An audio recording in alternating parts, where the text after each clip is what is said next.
अस्सलाम वालेकुम नाज़रीन, प्रोग्राम है जी स्पोर्ट्स और मैं हूं तलहा आलमगीर। एक बार फिर से आपकी खिदमत में हाजिर है। मेरे साथ मेरे को होस्ट को एंकर मोहसिन मेहदी मौजूद हैं। पाकिस्तानी स्क्वाड जो कि न्यूजीलैंड के दौरे पे मौजूद है, बाकायदा तौर पर आइसोलेशन से उनको छुटकारा तो मिल गया है। टीम कल क्वींसटाउन पहुंचेगी जहां पर बाकायदा तौर पर T20 सीरीज़ के लिए ट्रेनिंग का आगाज़ किया जाएगा।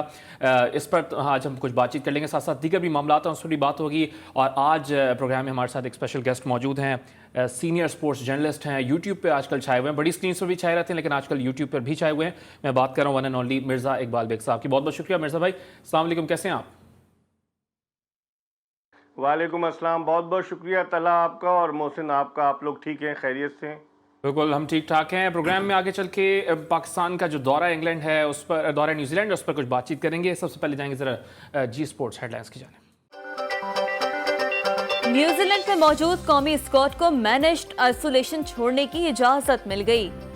पाकिस्तान टीम के लिए न्यूजीलैंड में 14 दिन मुश्किल थे।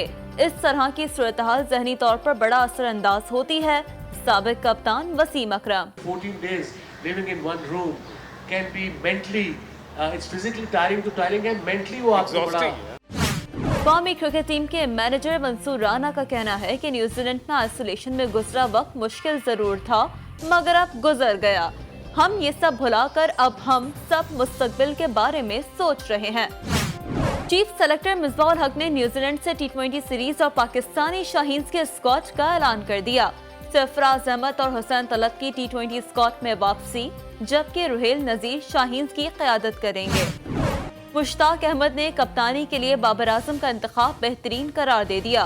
साबिक लेग स्पिनर का कहना था कि बाबर आजम ने साबित कर दिया कि बैटिंग के दौरान कप्तानी का दबाव नहीं लेते। जब से वो कप्तान बने उनकी परफॉर्मेंस डाउन नहीं हुई। इसका मतलब ये है कि वो प्रेशर इतना नहीं लेते अपनी बैटिंग करते। आज़म ट्रॉफी सेकंड 11 में बलूचिस्तान टीम फरहान शफीक की तबाहकुन बॉलिंग का सामना न कर सकी। फरहान शफीक 7 विकेट की वजह से नॉर्दर्न ने बलूचिस्तान को शिकस्त देने में कामयाब। भारत ने दूसरे T20 मैच में ऑस्ट्रेलिया को शिकस्त देकर T20 सीरीज अपने नाम कर ली। कोरोना केसेस की वजह से जनूबी अफ्रीका और इंग्लैंड वनडे सीरीज मंसूख कर दी गई। जहांगीर खान मुसलसल छठी बार वर्ल्ड स्क्वॉश फेडरेशन के एजाजी सदर मुंतखब हो गए। स्पेनिश ला लीगा में बार्सिलोना को अपसेट शिकस्त, कमजोर टीम कदीस ने 2-1 गोल से मात दे दी, जबकि इंग्लिश प्रीमियर लीग में लिवरपूल ने वैनवर्स को और टॉटनम ने आर्सेनल को जेर कर लिया। जी हाँ, आपने टॉप स्टोरीज़ देखी और जिस तरह तलहा ने बताया कि कल कौमी टीम क़ैद तन्हाई से छुटकारा हासिल कर सकती है। मिर्ज़ा इकबाल बेग साहब हमारे साथ मौजूद हैं। इकबाल बेग साहब, कल खिलाड़ी क़ैद तन्हाई से बाहर तो आ रहे हैं लेकिन इस पूरे मामले को आपने कैसा देखा? क्या सही डील हुआ ये मामला? देखिए मोहसिन, अगर हकीकत की निगाह से देखा जाए तो मेरी अपनी ज़ाती राय में पाकिस्तान क्रिकेट बोर्ड ने इस मामले को सही तरीके से डील नहीं किया। अभी मैं आपकी हेडलाइन सुन रहा था कि पाकिस्तानी क्रिकेट टीम के मैनेजर मंसूर राना ने कहा है कि इतने दिन गुजार लिए, अब एक अच्छी खबर है। इतने अरसे से कहाँ थे पाकिस्तान क्रिकेट बोर्ड? कहाँ था? खिलाड़ी कैद तन्हाई में थे। आज आप देखें कि इंग्लैंड और साउथ अफ्रीका के दरमियान जो वनडे सीरीज़ हो रही थी उस सीरीज़ को उन्होंने मनसूख कर दिया, इसलिए कि खिलाड़ियों के कोविड टेस्ट पॉजिटिव आए थे। तो आखिर वहां पर तो कुछ और सिस्टम था।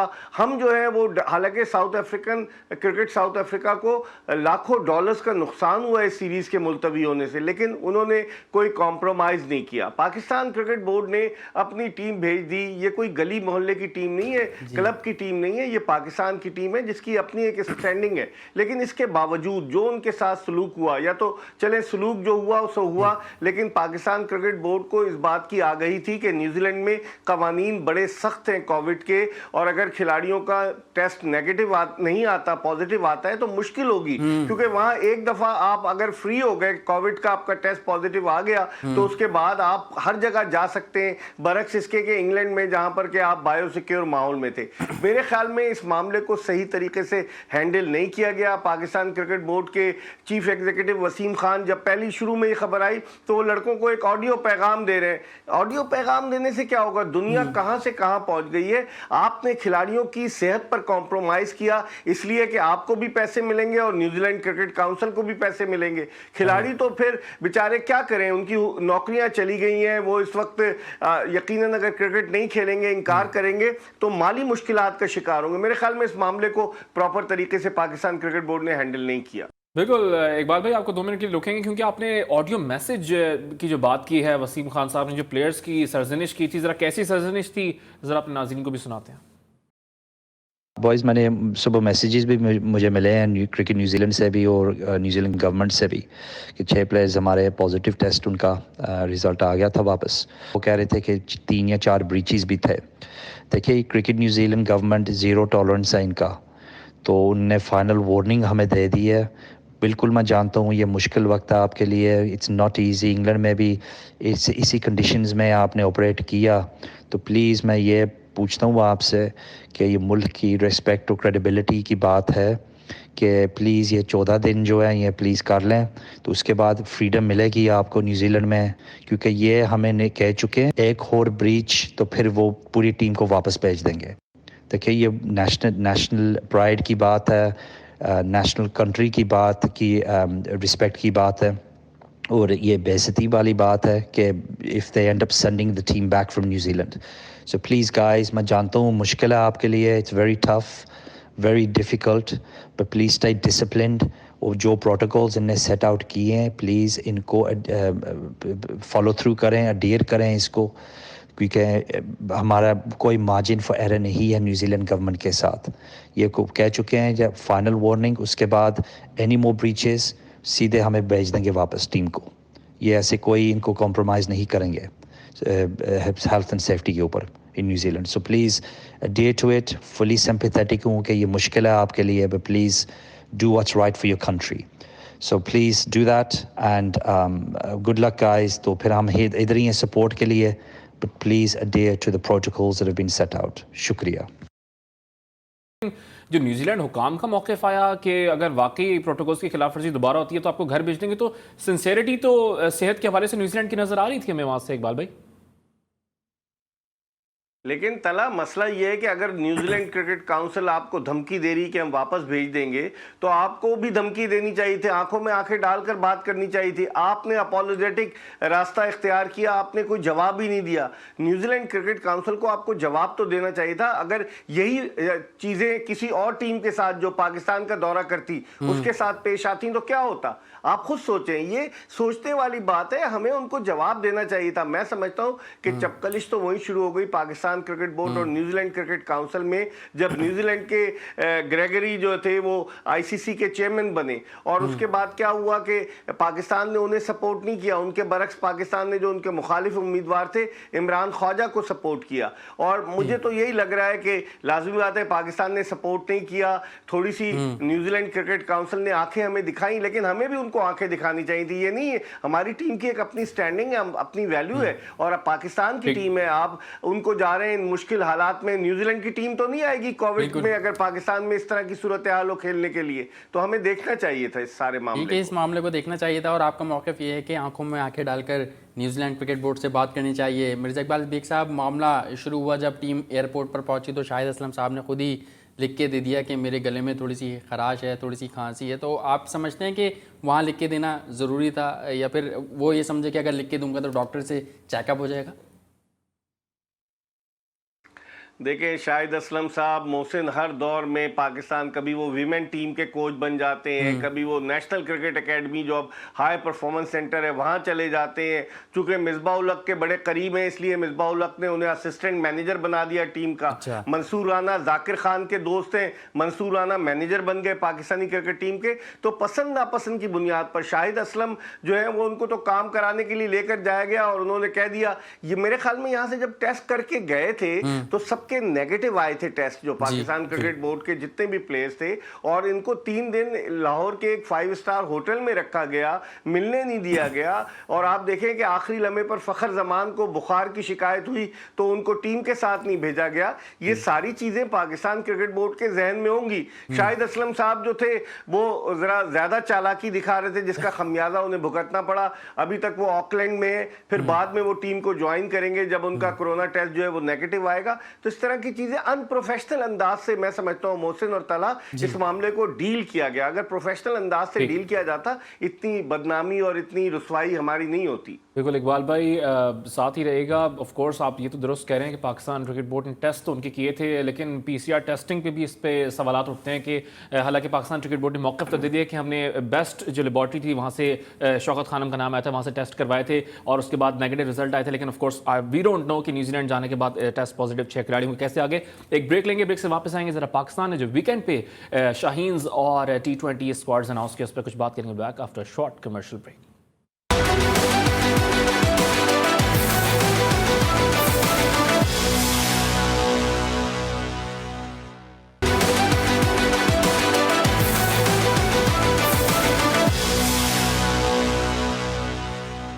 Welcome back after short commercial break. और ब्रेक से कबल जैसे कि हम बात करें पाकिस्तान टीम को वो बिलाखिर आइसोलेशन से इजाज़त तो मिल गई है, छूट मिल चुकी है। और सीनियर स्पोर्ट्स जर्नलिस्ट हैं मिर्ज़ा इकबाल बेग साहब, वो हमारे साथ मौजूद हैं। जो मैनेजर हैं पाकिस्तान क्रिकेट टीम के, जिस वक्त दौरे न्यूजीलैंड पे पाकिस्तान टीम के साथ मौजूद हैं, उनका क्या बयान था तमाम तर आइसोलेशन और तमाम तर जो मामला थे पाकिस्तान टीम के साथ जो कि न्यूजीलैंड के दौरे पे हो रहे थे, वो अगर आपको हम दिखा दें तो जो मैनेजर हैं वो आइसोलेशन में गुजारा वक्त ऑफ कोर्स बहुत ज़रूर था आइसोलेशन में वक्त गुजारना, लेकिन अब ये वो कह रहे हैं कि मुश्किल था ये वक्त। और कौमी टीम के मैनेजर मंसूर राना ने ये बात भी बोली कि न्यूजीलैंड में आइसोलेशन में गुजारा वक्त बहुत मुश्किल था, मगर अब गुजर गया है वक्त। ऑफ कोर्स खिलाड़ियों के हौसले बुलंद हैं। हमारा स्क्वाड कल क्वींसटाउन रवाना होगा, जहाँ पर ऑफ कोर्स ट्रेनिंग की जाएगी। के दौरान हमने ग्राउंड में प्रैक्टिस करके बहुत मेहनत की है। और साथ साथ उन्होंने भी बात बोली है कि मुस्तकबिल में के बारे में आप सोच रहे हैं कि क्योंकि ज़ाहिर है T20 सीरीज़ भी आ रही है। तो इकबाल भाई पहला बयान हम देखें, पहला बयान है टीम मैनेजर का, तो वक्त तो अब गुजर गया, आपको नहीं लगता कि पहले दे देना चाहिए था उनको ये बयान? ज़ाहिर ऑफ कोर्स बहुत लेट दे रहे हैं, मैनेजर हैं टीम के। वही मैं कह रहा था ना तला के प्रोफेशनलिज्म की कमी है। प्रोफेशनलिज्म होता क्योंकि पसंद नापसंद की बुनियाद पर आप इंतखाब करेंगे। आप देखें माजी में कैसे कैसे लोग पाकिस्तान क्रिकेट टीम के मैनेजर रहे हैं। हसीब एहसन पाकिस्तान क्रिकेट टीम के मैनेजर रहे हैं, उमर कुरैशी पाकिस्तानी क्रिकेट टीम के मैनेजर रहे हैं, और भी बेशुमार लोग जो है वो पाकिस्तानी क्रिकेट टीम के मैनेजर रहे हैं कि जिस तरीके से वो टीम को हैंडल किया करते थे। नसीमुल गनी मैनेजर रहे, बेशुमार ऐसे लोग के जिनकी एक अपनी स्टैंडिंग थी। अब मंसूर राना की क्या स्टैंडिंग है? Mansoor Rana 2 one day international matches Pakistan से खेले, अच्छे कोच हैं, उनकी खिदमात की ज़रूरत तो हाई परफॉर्मेंस सेंटर में, लेकिन डेली अलाउंस, दौरे की कशिश, 5 स्टार होटलों में क़याम, ये उनको खींच कर ले जाता है टीम के साथ। और उन पर दस्ते शफ़क़त है जाकिर खान का, क्योंकि एक ज़माने में जब जाकिर खान जिस बैंक की टीम में खेला करते थे, मंसूर राना उनके कप्तान थे, तो आखिर वक्त आ गया, उन्होंने उनको ओबलाइज किया। तो आप देखिए अनप्रोफेशनल अंदाज से जब ऐसे लोग जो सिफारिश की बुनियाद पर जब उनका तकर्रुर किया जाएगा तो वो इसी तरह के बयानात देंगे। पहले क्यों नहीं दिए उन्हें तो उसूलन पहले देना चाहिए था ना, कि जिस खिलाड़ियों को हौसला बढ़ाने के लिए। अब तो खिलाड़ी वैसी मुश्किल सूरत हाल से निकल आया, बयान देकर अपनी मौजूदगी को जाहिर करना ये किस जानिब इशारा करता है? मेरे ख्याल में अनप्रोफेशनल एटीट्यूड था पाकिस्तानी क्रिकेट टीम के मैनेजर। आपने मंसूर राना साहब का कुछ माजी का भी जिक्र किया। अभी मैं आज एक अखबार पढ़ रहा था, उस पर लिखा हुआ था, जैसे आपने चमक की बात की, दौरों की बात की, पैसों की बात की, तो उसमें उस खबर में ये था कि जो पाकिस्तान क्रिकेट बोर्ड के चेयरमैन हैं उन्होंने सिर्फ 3 महीने में 31 लाख रुपए उन पर खर्च हुए हैं। तो इस पे क्या कहेंगे इकबाल साहब? भी इतनी ज़्यादा शय खर्चियाँ क्यों पाकिस्तान क्रिकेट बोर्ड के चेयरमैन या उन पर खर्च किए जा रहे हैं?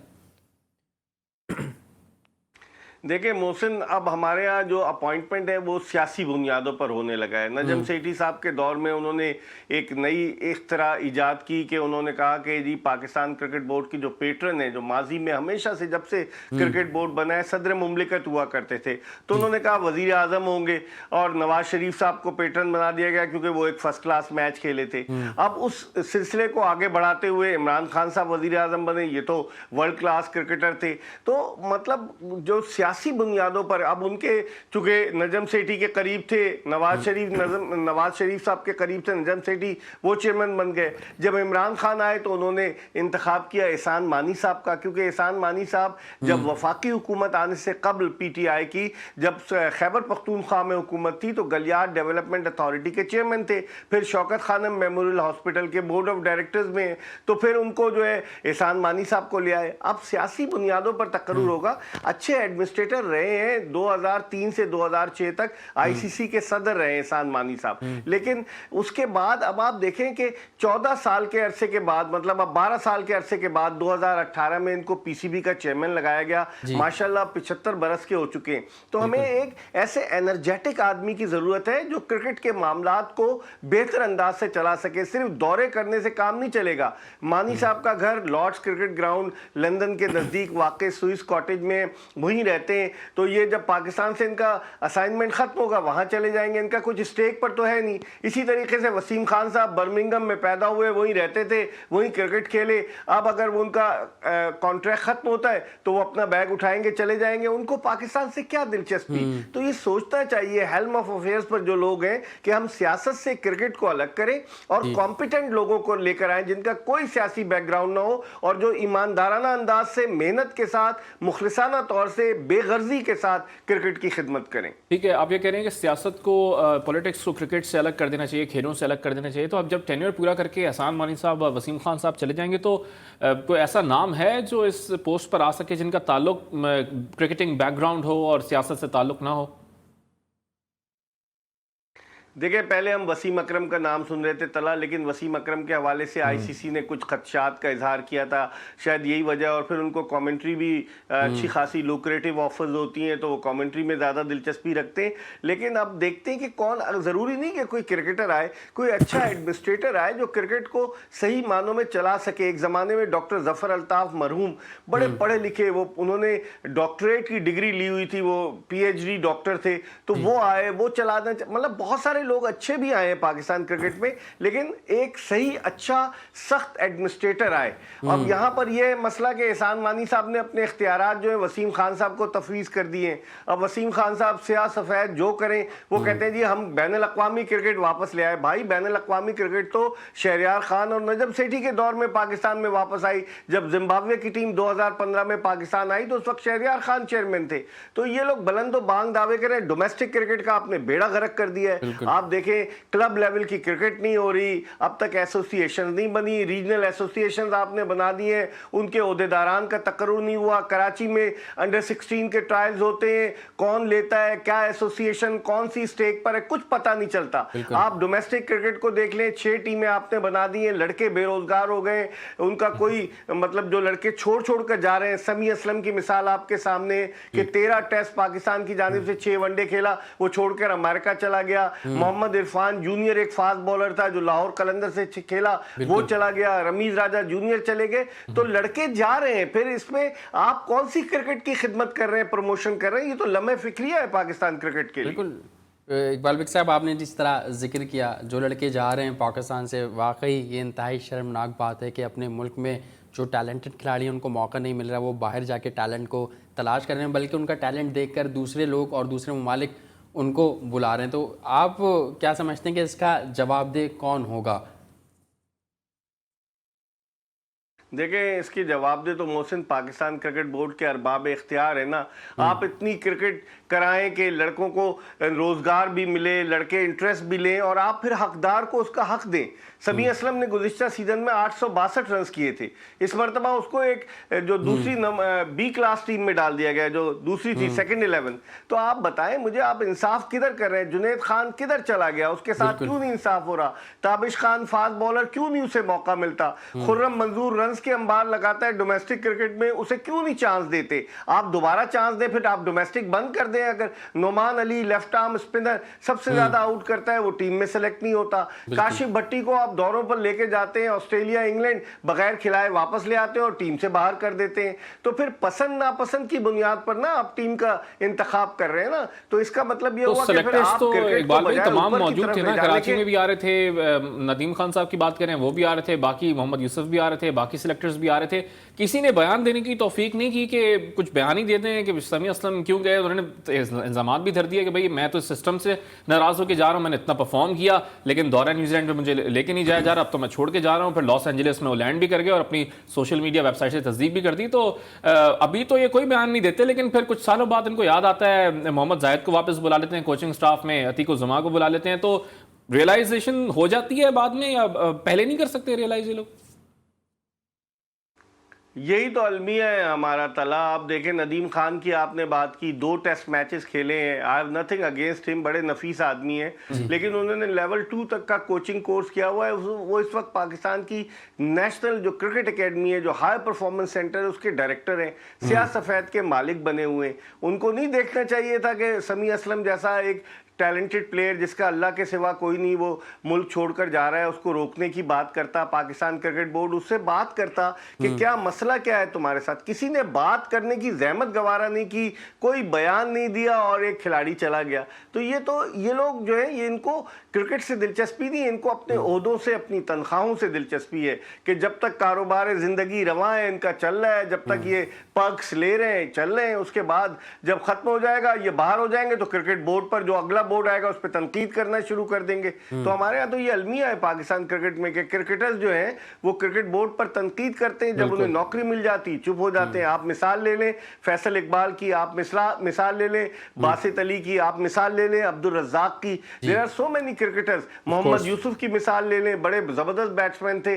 तो अब इस तरह के लोग, अब क्रिकेटर्स जो है वो बेचारे क्या करें, वो नौकरी के लिए फिर अपनी जुबान पर ताले लगा लेते हैं और फिर पाकिस्तान क्रिकेट का अल्लाह ही हाफिज होता है। बिल्कुल इकबाल बिग साहब, आपकी मौजूदगी का फ़ायदा उठाते हुए मिसाल देने की आप बात कर रहे हैं, तो आजकल सबकी ज़ुबान पर बाबर आज़म का नाम है, क्योंकि वो खातून जिन्होंने उनके ख़िलाफ़ प्रेस कॉन्फ्रेंस की, आज उनके गाड़ी पर फायरिंग भी हुई। तो आप इस मामले को कैसा देखते हैं? हमने देखा पाकिस्तान क्रिकेट बोर्ड का मीडिया डिपार्टमेंट मुख्तलिफ़ चीज़ों में तो बहुत ज़्यादा काम करता है, आपको नहीं लगता कि यहाँ पर इस हवाले से भी पाकिस्तान क्रिकेट बोर्ड का एक मौक़िफ़ आना चाहिए था?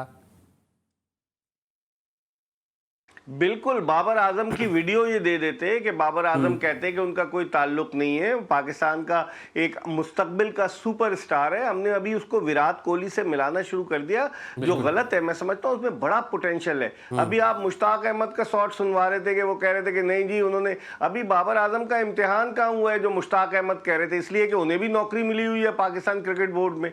तो शाह से ज्यादा लोग शाह के वफादार होते। मुश्ताक अहमद मेरे अच्छे दोस्त हैं और बड़ी मेरी रिस्पेक्ट करते हैं, लेकिन जब गलत बात होगी तो मैं करूंगा ना कि मुश्ताक अहमद क्यों इस तरह के बयानात दे रहे हैं। अगर खुदा न खास्ता आप देखें बाबर आजम का कोई तलहा और मोहसिन, आप देखें कि बाबर आजम का कोई टेन्योर नहीं सेट हुआ है। वो जब उन्होंने प्रेस कॉन्फ्रेंस की थी, उनसे पूछा गया था तो कुछ नहीं बताया गया। हम तो कप्तान बदलते रहते हैं। अगर आप उठा के देखें 2008 से लेकर 2020 तक 12 साल के अरसे में बाबर आजम 9 कप्तान होंगे। पहले शोएब मलिक थे, शोएब मलिक गए तो यूनुस खान कप्तान बन गए, यूनुस खान के खिलाफ बगावत हो गई तो मोहम्मद यूसुफ कप्तान बन गए, फिर मोहम्मद यूसुफ जब कप्तानी से हटे तो शाहिद आफरीदी को कप्तान बना दिया, फिर उन्होंने ऐन वक्त पे कप्तानी से दस्तबरदारी का ऐलान किया तो सलमान बट कप्तान बन गए। स्पॉट फिक्सिंग स्कैंडल में वो फंसे तो मिसबाउल हक कप्तान बन गए, मिसबाउल हक गए तो अजहर अली कप्तान बन गए, अजहर अली गए तो सरफराज अहमद कप्तान बन गए, फिर दोबारा अजहर अली बन गए, अब बाबर आजम। तो आप देखें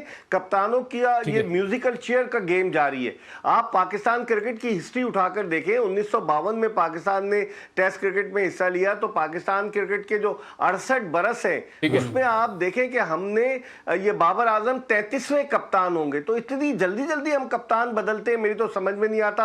ऑस्ट्रेलिया की आप एग्जांपल ले लें, 1877 में टेस्ट क्रिकेट आई, 143 बरस में ऑस्ट्रेलिया के सिर्फ 46 कप्तान हैं और हमारे यहाँ जो है कप्तानों की लाइन लगी रहती है, कप्तानी की म्यूजिकल चेयर जारी है, ये गेम चल रही है और अब गेम जो है वो बाबर आजम उस सीट पे बैठे हुए हैं। एक ब्रेक लेंगे, ब्रेक से वापस आएंगे। जो स्क्वाड्स अनाउंस हुए हैं पाकिस्तान शाहीन्स और पाकिस्तान T20 के लिए अगेंस्ट न्यूजीलैंड, उस पर कुछ बात करेंगे।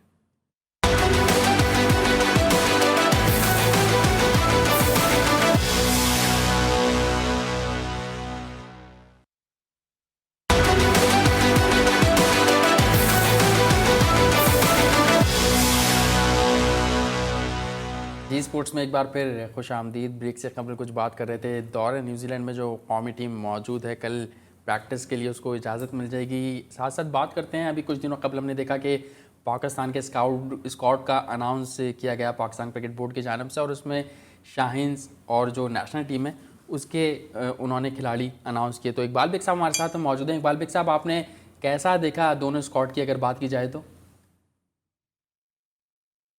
देखिए, पाकिस्तान की जो इन्होंने जो T20 के लिए टीम अनाउंस की है, अब उन्हीं में से कर दी थी जो लेकर गए थे प्लेयर्स, तो सही की है। मैं समझता हूं कि ओपनिंग के शोबे में बाबर आजम के साथ ये किसे ट्राई करते हैं, अब्दुल्ला शफीक को मौका देते हैं या हैदर अली को ट्राई करते हैं। हैदर अली तो बुनियादी तौर पर ओपनर है, लेकिन वो मिडिल ऑर्डर में भी खेले, लेकिन अब देखते हैं कि क्या होता है। लेकिन अब आप देखें, फ़हीम अशरफ भी उस टीम में, फ़हीम अशरफ की वापसी हुई है।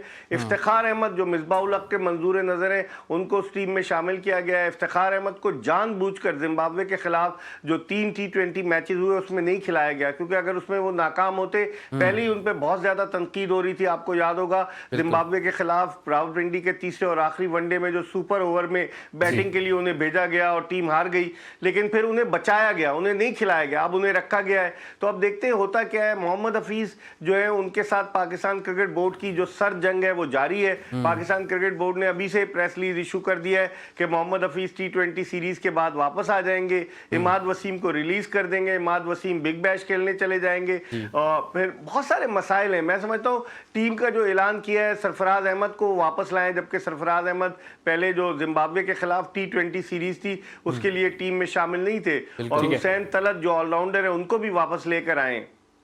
ठीक है, अब आप ये कह रहे हैं कि लेट्स सी के कौन ओपनिंग डिपार्टमेंट में ज्वाइन करता है। ऑफ कोर्स फ़खर जमान तो है नहीं, लेट्स सी के, एंड आई होप कि अब्दुल्ला शफीक को चांस मिले ओपनिंग डिपार्टमेंट बाबर आजम के साथ। लेकिन इफ्तिखार अहमद की आपने बात की कि वो मिसबाह उल हक साहब के मंजूर नज़र हैं, उनकी वजह से टीम में हैं, चीफ सेलेक्टर तो नहीं है मिसबाह साहब, तो आज इस सीरीज़ में आप परफॉर्म कर देना चाहिए इफ्तिखार अहमद को, if you wants to be the part of Pakistan squad for the upcoming world cup. देखिए, मिसबाह उल हक अभी हेड कोच है ना, लोग तो कह रहे हैं कि उनकी भी कारकर्दगी को पाकिस्तान क्रिकेट बोर्ड मॉनिटर कर रहा है। कहाँ एक साल पहले वो 3 कैप्स अपने सर पर सजाए हुए थे कि बैटिंग कंसल्टेंट भी थे, उसके अलावा चीफ सिलेक्टर भी थे, फिर हेड कोच भी थे। तो पहले बैटिंग के से गए, फिर उसके बाद चीफ सिलेक्टर के ओहदे से गए। तो अब मिसबाह उल हक की कारकर्दगी भी मॉनिटर होगी इफ्तिखार अहमद की कारकर्दगी के साथ साथ। और अगर इफ्तिखार अहमद परफॉर्म नहीं करेंगे, उन पर इतना क्रिटिसिज्म हो रहा है कि मुझे नहीं लगता कि उनको फिर आइंदा टीम में रखा जाएगा।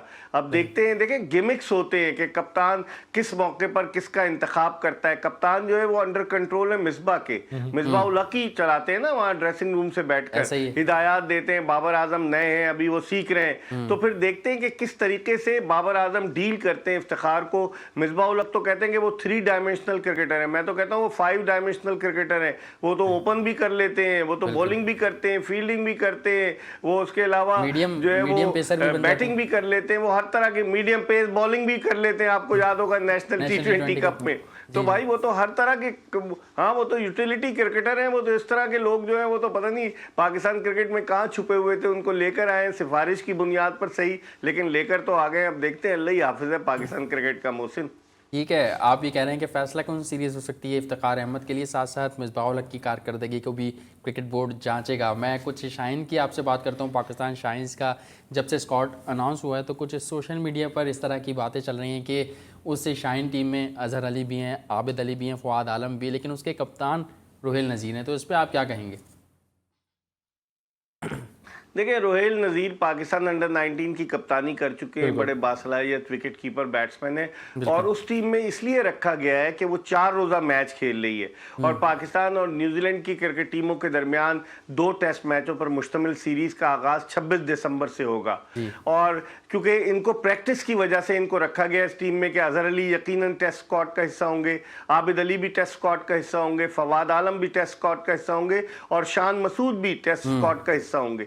तो शायद इस चीज़ को जहन में रखते हुए उन्होंने जो है वो इन प्लेयर्स को जो है शाहीन के साथ रखा है। लेकिन गाइड करेंगे अजहर अली, इनको गाइड करेंगे यकीनन, क्योंकि सीनियर प्लेयर है, कप्तान रह चुके हैं। लेकिन रोहेल नज़ीर चूँकि शाहीन की टीम है, जूनियर टीम है, शायद मेरे ख्याल में इस वजह से उनको कप्तान बनाया गया, which is a good decision. के हर वक्त तनकीद बराए तनकीद नहीं, जो अच्छी चीज़ होगी उसको यकीनन सराहना चाहिए। लेकिन पाकिस्तान क्रिकेट बोर्ड ये समझता है कि जो लोग उन पर तनकीद करते हैं वो खुदा न खास्ता उनके दुश्मन हैं। हम उनके दुश्मन नहीं है, ना हमें अपने किसी रिश्तेदार भांजे भतीजे को क्रिकेट खिलानी है। हमने तो पाकिस्तान के नुक्ते निगाह से सोचना है कि पाकिस्तान का अगर सब जिलाली परचम बुलंद होता है, सिफारिश नहीं होती, मेरिट पर हकदार को उसका हक मिलता है, तो इससे अच्छी बात क्या होगी। ऑफ कोर्स हमेशा तनकीद बराए तनकीद नहीं होनी चाहिए, कभी कभी तनकीद बराए इस्लाह भी ज़रूरी होती है। और Waheel Nazir is a captain for Pakistan shines and of course हम भी ये चाहेंगे कि वो अच्छा परफॉर्म करे, क्योंकि ऑफ कोर्स वो वर्ल्ड कप में जो कि अंडर 19 वर्ल्ड कप है वहाँ पर वो कप्तान थे पाकिस्तान टीम के, लेकिन अजहर अली पर भी दबाव होगा। Of course he needs to perform, captaincy अभी गई है, कई टीम से जगह भी ना चली जाए, उनको परफॉर्म करना बहुत ज़रूरी है। लेकिन T20 की अगर हम बात करें तो 2 विकेट कीपर्स वहाँ पर मौजूद हैं, मोहम्मद रिजवान और सरफराज अहमद। PSL के जो रिमेनिंग मैचेस थे, रिजवान तो उसमें नजर नहीं आए, कराची किंग्स चैंपियन भी बन गई वॉर्टन के साथ, इसमें खेलेंगे इन मैचेस में? मुझे लगता है कि मिसबाह-उल हक, चूंकि रिजवान उनके बहुत करीब हैं, आप देखें ना मिसबाह-उल हक को उन्होंने टेस्ट टीम का नायब कप्तान भी रिजवान को मिसबाह-उल हक ने बनवाया है, तो मेरे ख्याल में रिजवान खेलेंगे।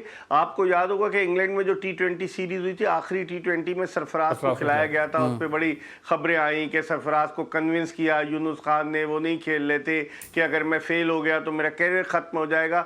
तो आपको याद होगा कि वर्ल्ड कप से पहले गुज़िश्ता बरस जब पाकिस्तानी क्रिकेट टीम ऑस्ट्रेलिया के खिलाफ वनडे सीरीज खेलने के लिए मुत्तहदा अरब अमारात गई तो सरफराज को बिठा दिया गया था, हालांकि वो चाहते थे कि वो जाएं, वो कप्तान थे टीम के, लेकिन उन्हें नहीं भेजा गया। शोएब मलिक को कप्तानी दी गई और वहां किसने विकेट कीपिंग की? रिजवान ने, उन्होंने 2 सेंचुरियां भी की। लेकिन इन तमाम चीजों से कतई नजर मैं समझता हूं कि सरफराज T20 के लिए आइडियल है। रिजवान ठीक है टेस्ट मैचेस में खेलें, सरफराज अगर खेलेंगे तो एक टीम में करंट आता है। आपने देखा होगा इंग्लैंड के खिलाफ जो आखिरी हम T20 जीते, सरफराज उस टीम में शामिल थे, विकेटों के पीछे से हौसला अफजाई करते रहे, हफीज की परफॉर्मेंस अच्छी रही। तो मेरी राय में सरफराज को मौका मिलना चाहिए, लेकिन लगता नहीं है रिजवान के साथ जाएगी पाकिस्तानी टीम विकेट कीपर की हैसियत से T20 सीरीज के लिए। ठीक है, आप ये समझते हैं कि सरफराज अहमद को मौका, लगता नहीं है कि उनको वहाँ पे मौका दिया जाएगा दौरा न्यूजीलैंड पे? वक्त तो एक ब्रेक का, ब्रेक के बाद जब वापस आएंगे तो कुछ बात करेंगे स्विंग के सुल्तान ने, क्योंकि हमने आज देखा कि नेशनल बैंक ने तो स्विंग के सुल्तान को अपना कंसल्टेंट मुकर्रर कर दिया, लेकिन अब पाकिस्तान क्रिकेट बोर्ड उनसे कुछ फ़ायदा कब उठाएगा? कहीं में चाहिए देखते रहिए Zee sports.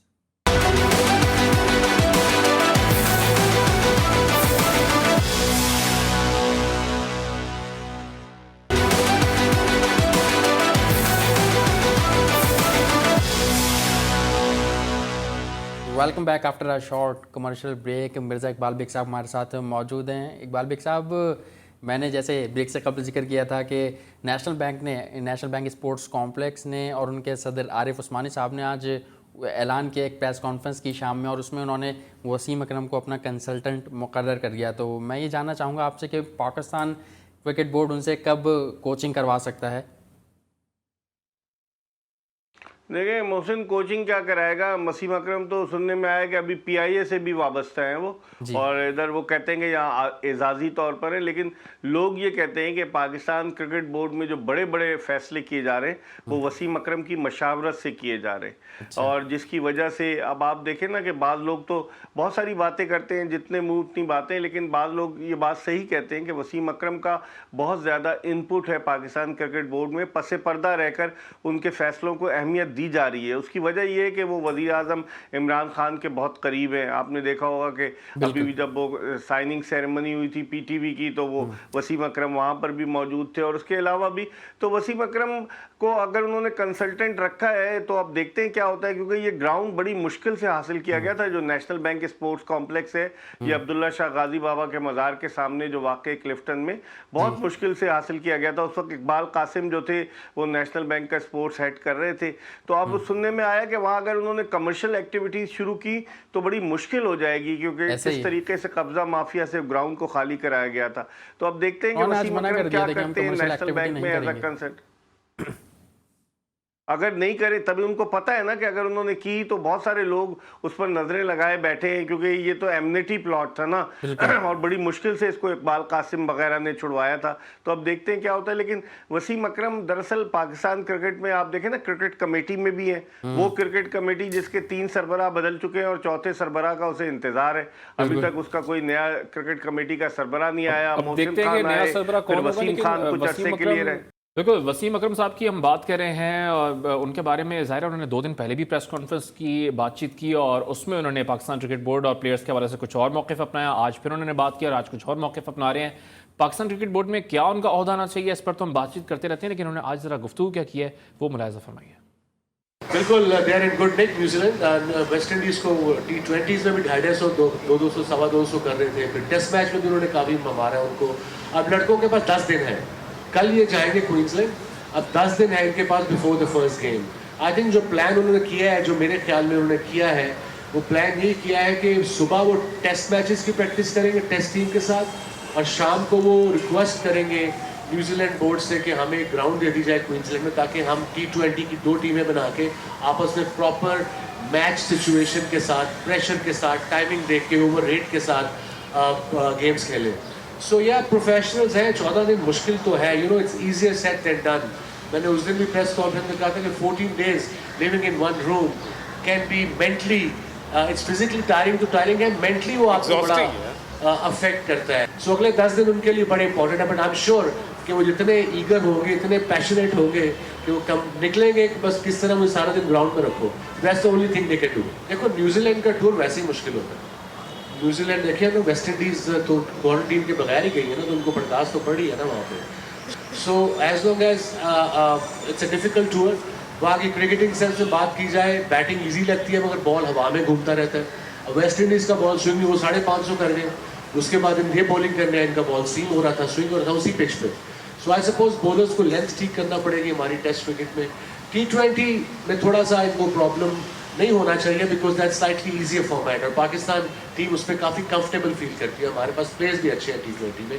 So will be a close contest. जब हम दौर में, मैं अपनी वो बात नहीं कर रहा, जब मैं होता तो ये करता था, बट जब 90s में हम जाते थे न्यूजीलैंड में, तो हमने उनको बहुत वहाँ पे हराया, पूरी टीम ने पाकिस्तान की। हम ज़रा कॉन्फिडेंट माइंडसेट के साथ जाते थे, सोचते नहीं थे कि उन्होंने पहली टीम के साथ क्या किया है, हम ये सोचते कि हमने क्या करना है इनके साथ। तो I think Pakistan team should be concentrating कि how they want to play. बिल्कुल, आई थिंक इसके लिए साइकोलॉजिस्ट साथ रखना बड़ा ज़रूरी है लड़कों के लिए, इन माई ओपिनियन। अब मैं जब इंग्लैंड में था अभी कॉमेंट्री के लिए आ रहा भाई, तो मैं 6 दिन था वो बबल में। इट वॉज टफ, ऑल्दो काम होता था सुबह 8 से लेके शाम 6 बजे तक, बट 6 दिन एक कमरे में रहना, कहीं जा नहीं सकते, खाना भी उन्हीं का खाना, यू नो कोई एक्स्ट्रा नहीं थी, तो साइकोलॉजिकल इफेक्ट तो पड़ता है। सो आई थिंक बीइंग एक साइकोलॉजिस्ट साथ हो, जो लड़कों से बात करता रहे, उनको पॉजिटिव वाइब्स देता रहे, I think that's a good idea. But उनके साथ एक डॉक्टर है, फिजियो है, आई होप उनका कोच वकार भी साथ है, मिसबा भी साथ है। They should be there here.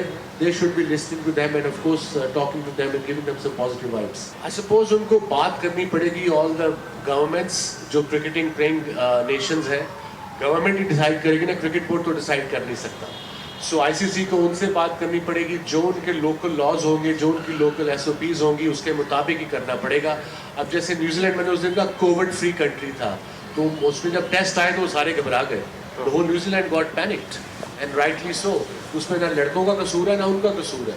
So when you go to covid free country you make sure you know किसी को ना निकले, बट अब हो गया।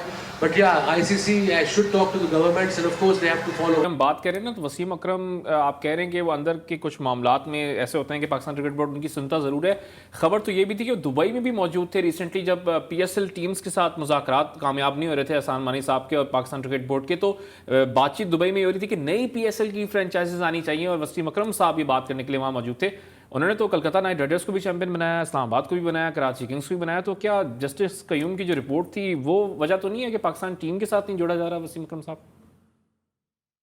मुझे लग तो यही रहा है, हालांकि ऐसी कोई बात है नहीं, लेकिन लगता यही है कि तनकीद के फिर तीर जो हैं वो बरसना शुरू हो जाएंगे पाकिस्तान क्रिकेट बोर्ड पर। और वसीम अकरम बड़े समझदार आदमी है, वो खुद समझते हैं कि पसे पर्दा रहकर वो जो काम कर रहे हैं, अगर फ्रंट पर आकर करेंगे तो तनकीद उन पर ज़्यादा होगी।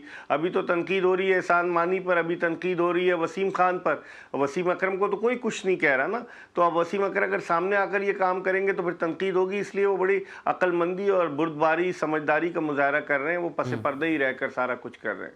ठीक है, जिस तरह वसीम अकरम साहब की हम बात कर रहे हैं, तो आज 2 दिन पहले भी उनका एक बयान सामने आया था कि खिलाड़ियों के साथ गलत हो रहा है, लेकिन आज उन्होंने एक बात कही कि इससे निकल कर खिलाड़ियों पे दबाव तो होगा, और उन्होंने साइकोलॉजिस्ट रखने की बात की है कि भाई साइकोलॉजिस्ट भी टीम के साथ होना चाहिए, तो इस पर आप क्या कहेंगे? वाकई जहनी दबाव होगा और खुदा ना करे अगर सीरीज़ हारते हैं तो फिर ये तो नहीं होगा कि हम 14 दिन से जहनी दबाव का शिकार थे?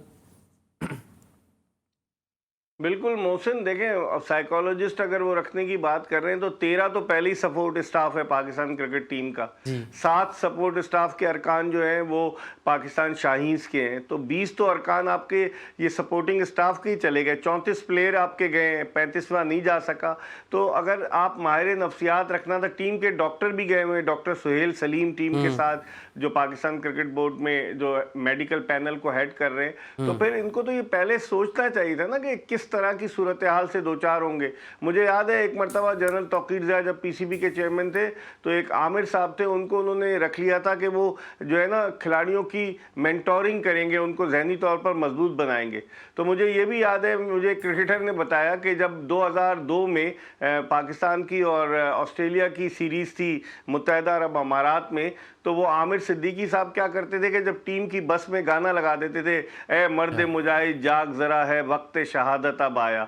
तो अब वो मोटिवेशन होती थी। अब अंदाज़ा लगाएं ये तो मोटिवेशन का लेवल है कि वो जंग लड़ने थोड़ी जा रहे थे कि उनके लिए वक्त शहादत आ गया।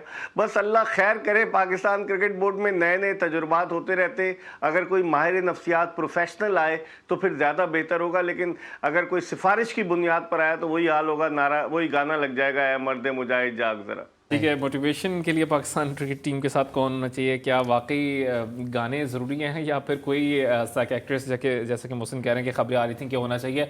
ऑफ कोर्स दौरा न्यूजीलैंड पर आइसोलेशन की मदद पूरी करके पाकिस्तान टीम कल क्वींसलैंड के लिए, क्वींसटाउन के लिए रवाना होगी, वहाँ पर बाकायदा तौर पर प्रैक्टिस का आगाज़ करेगी और T20 सीरीज़ में अपनी पंजा आजमाई न्यूजीलैंड के साथ करेगी। ये तो कुछ मामला पाकिस्तान क्रिकेट टीम के और पाकिस्तान क्रिकेट बोर्ड के हमने बातचीत की, लेकिन ग्रेग बार्कले ICC के नए चेयरमैन मुंतखब हो चुके हैं।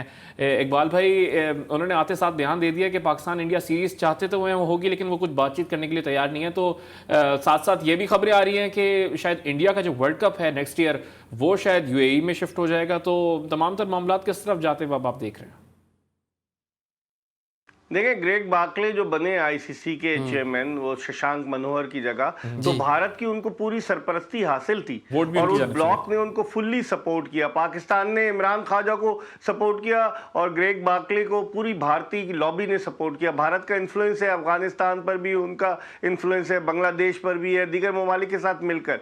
तो आप देखें, उन्होंने साफ कह दिया, इसका मतलब है कि उनके दिल में नर्म गोशा पाकिस्तान के लिए नहीं है बल्कि भारत के लिए। वो कहते हैं मैं क्या कर सकता हूं। तो अब देखते हैं कि आइंदा आने वाले दिनों में, जिस तरह से आपने कहा कि वर्ल्ड T20 जो हो रहा है, जो पहले ऑस्ट्रेलिया में होना था इस साल, अब अगले साल भारत में हो रहा है, तो आया भारत में जो कोविड-19 की सिचुएशन है उसके बाद क्या ऐसी सूरत हाल होती है कि वहां हो सकता है? नहीं, क्योंकि अभी IPL के मैचेस जो है वो मुत्तहदा अरब अमारात में हुए, तो ऑप्शन एक होगा, क्योंकि उससे फाइनेंशियली जो भी मुल्क होस्ट करेगा उसको बड़ा फायदा होगा भारत को, स्पॉन्सरशिप की मद में, टेलीविजन राइट्स की मद में, ICC को भी बहुत फायदा होगा।